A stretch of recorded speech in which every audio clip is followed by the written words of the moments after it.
বিশ্বজুড়ে প্রতিনিয়ত ঘটে চলেছে বিচিত্র সব ঘটনা। তবে ৭ সেপ্টেম্বর অর্থাৎ আজ রাতেই ঘটতে যাচ্ছে মহাজাগতিক এক বিরল দৃশ্য। আজ পৃথিবীর ছায়া চাঁদকে আলিঙ্গন করবে ধীরে ধীরে, যেন রাতের আধারে হারিয়ে যেতে শুরু করবে এটির চিরচেনা সেই রূপ।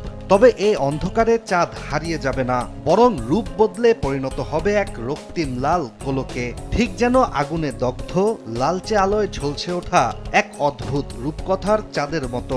বিজ্ঞানের ভাষায় এই মহাজাগতিক রূপান্তরকেই বলা হয় ব্লাড মুন। এখন প্রশ্ন জাগতেই পারে, কিভাবে এত উজ্জ্বল চাঁদ হয়ে ওঠে রক্তিম লাল, ও কখন কোথায় কিভাবে দেখা যাবে এই মহাজাগতিক মায়াজাল। ব্লাড মুন শুধু একটি চন্দ্রগ্রহণ নয়, এটি একটি রহস্যময় দৃশ্য, যেখানে আকাশে লেখা হয় এক কাব্যিক গল্প। পৃথিবী, সূর্য আর চাঁদ, তিনটি মহাজাগতিক